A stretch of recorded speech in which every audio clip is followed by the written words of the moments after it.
how to let go of insecurity and celebrate who you are. Have you ever looked in the mirror and thought, I don't quite recognize that person anymore?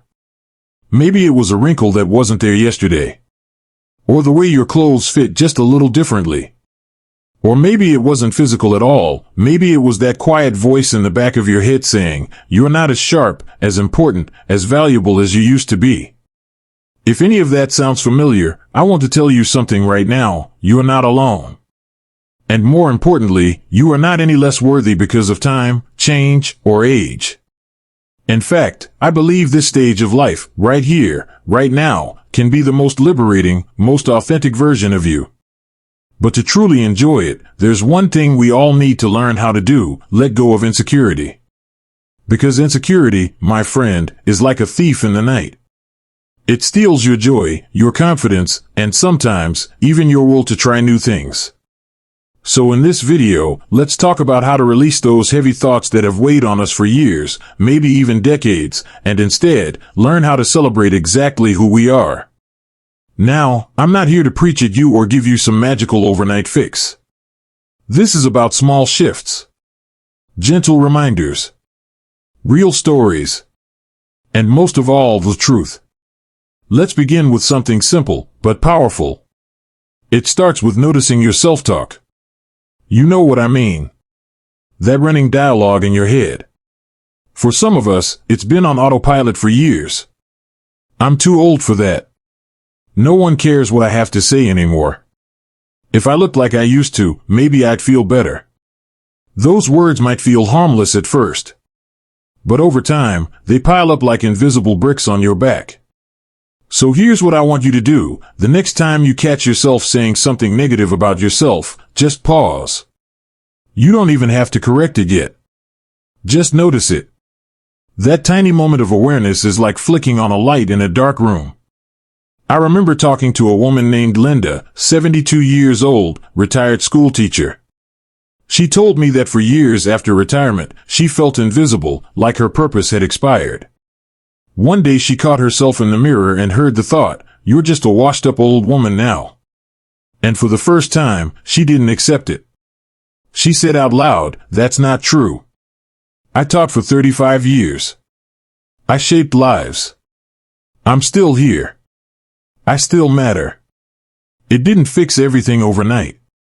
But that moment, that small defiance, was her turning point. And that's what we're after here. Not perfection. Not pretending. But a shift. A little rebellion against the voice that tells you you're not enough. Now, once you start noticing that self-talk, the next step is to start treating yourself like someone you love. Think about it. How do you speak to your best friend when they're having a rough day? You reassure them. You remind them of their worth. You tell them they're not defined by one bad moment, or a wrinkle, or what someone else thinks. Why not offer yourself the same kindness? I'm serious. This isn't some fluffy self-help nonsense. Research actually shows that self-compassion improves everything from your mood to your health. But even more than that, it feels good. It feels like coming home after being lost in the woods for too long. You might try something as simple as putting your hand over your heart when you feel insecure and saying, "I'm doing the best I can. I deserve gentleness too." I know, it sounds a little awkward at first. But give it time. That small gesture can soften years of criticism. And here's another secret. Sometimes, the way to silence insecurity isn't by arguing with it, it's by doing the thing anyway. Even when you don't feel ready or worthy. I met a man named Joseph at a local senior center, 68 years old. Always wanted to paint, but never did because he said, "I'm not good enough." One day, he just decided to buy some cheap watercolors and started. First painting was terrible. Second one, not much better. But by the fifth, something changed. Not just on the canvas, in him. He started walking taller. Smiling more. It wasn't about being a great painter. It was about showing up for himself. Doing something in spite of insecurity. That's how you break its grip, not by waiting until you feel brave, but by moving forward while still a little scared. Because bravery isn't the absence of fear. It's walking hand in hand with it. And let's be honest, insecurity feeds off silence. It grows when we isolate, when we stop sharing our stories. So one of the most powerful things you can do is connect with others who get it. People who aren't interested in pretending to be perfect. People who have been through the fire and come out the other side, a little scarred maybe, but stronger. When you share your truth, even the hard stuff, you give other people permission to do the same. And suddenly, you're not alone in your thoughts anymore.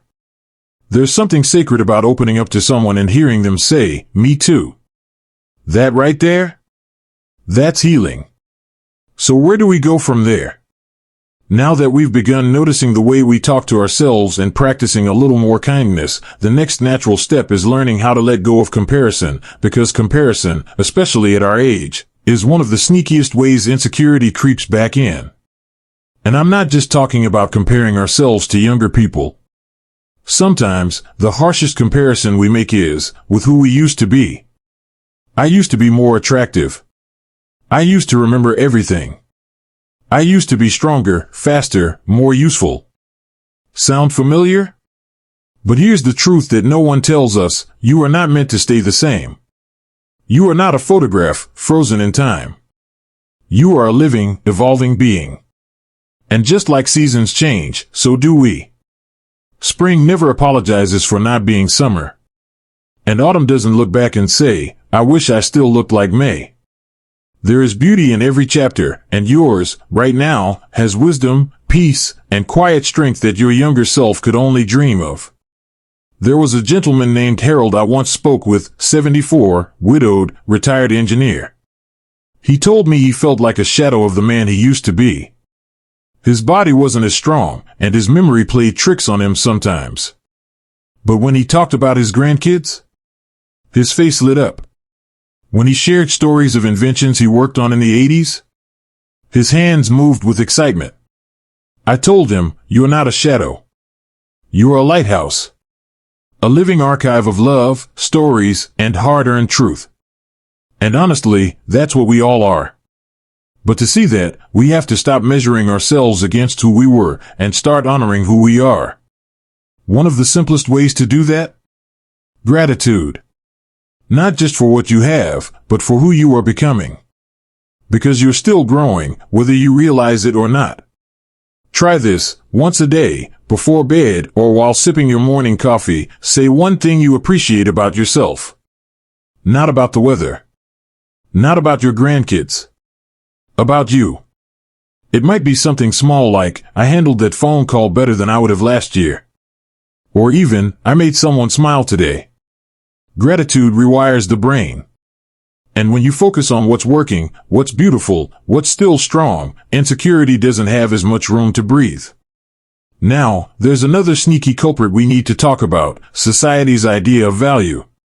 Let's be real, we live in a world that worships youth, speed, productivity. And somewhere along the way, many of us started to believe that if we're not producing something or earning a paycheck or keeping up with every trend, we're somehow less important. But that is a lie. Your worth does not disappear with a job title or a number on your birthday cake. You bring value just by being here.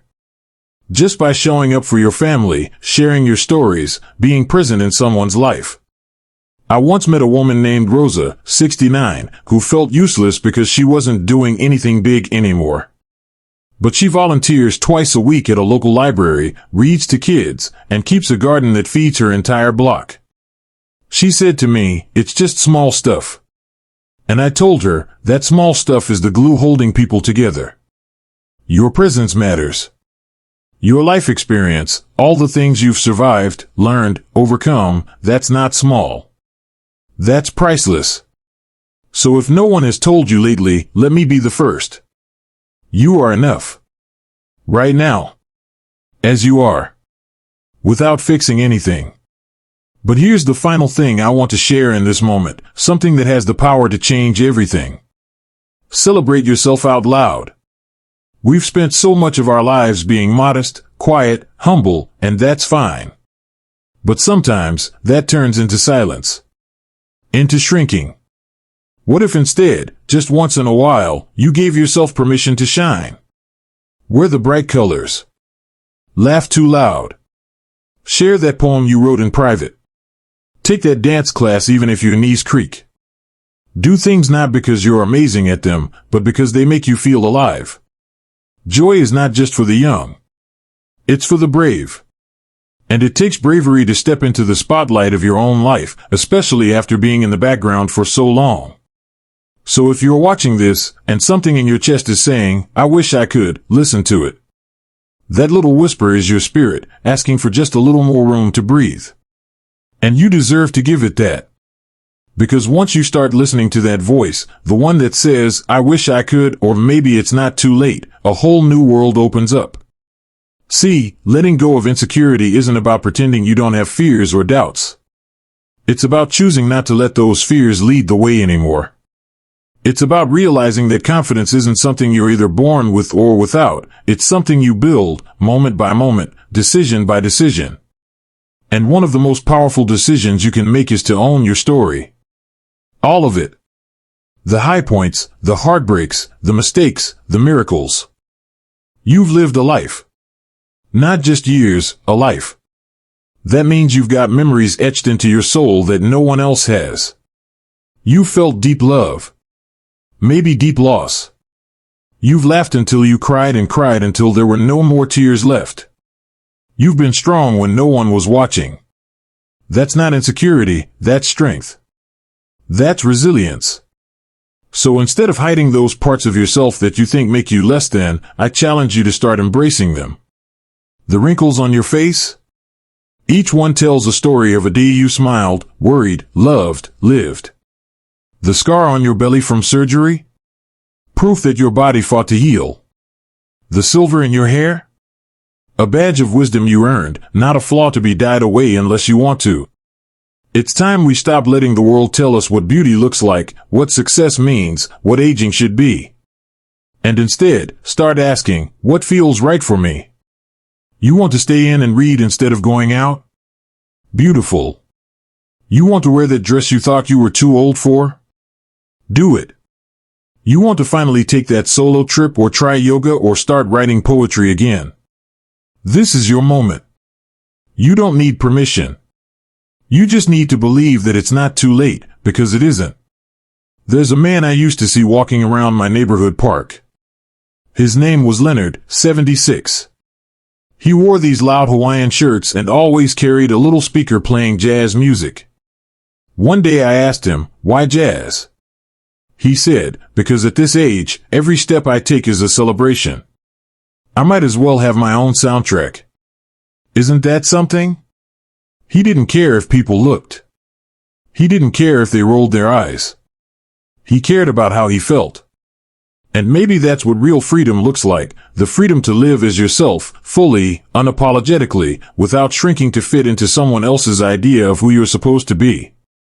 Because the truth is, you've already spent decades caring for others. Raising kids. Building careers. Being strong for everyone else. Isn't it time to be strong for yourself? One way to start is by creating rituals that remind you of who you are beyond the noise. Maybe it's a morning walk where you set an intention for your day. Maybe it's journaling before bed to reconnect with your thoughts. Maybe it's looking at your own reflection and saying, out loud, "I love you. I see you. I'm proud of you." It may feel silly at first, but don't underestimate the power of being kind to yourself. Because here's what I know for sure. When you begin to accept yourself, not in spite of your age, but because of it, the weight of insecurity starts to fall away like dust in the wind. And here's the beauty of it all, the more you celebrate who you are, the more permission you give others to do the same. You become the example, for your children, your friends, even strangers, that aging is not something to fear, but something to honor. So, if you've made it this far with me, I want you to hear these words and take them to heart. You are not behind. You are not past your prime. You are not invisible. You are becoming. Becoming wiser. Becoming freer. Becoming exactly who you were always meant to be, underneath all the expectations and should-have-beens. And if no one else says it today, let me say it now. You are worthy of joy, love, adventure, and peace. Not someday, not when you fix this or that, but right now. Today. Just as you are. If this message resonated with you, take a moment. Sit with it. Let it settle into your heart like warm sunlight on your skin. Then, if you feel called to, share something in the comments, a thought, a story, even just a word that speaks to where you are in your journey. And if you'd like more reminders like this, more warm, honest conversations, don't forget to like the video and hit subscribe. This is a space for people just like you. People who know that aging isn't the end of the story, it's the beginning of a whole new chapter. So here's to you, to the courage to let go of what no longer serves you, and to the joy of stepping into who you really are. Here's to living your best life at any age. You deserve it.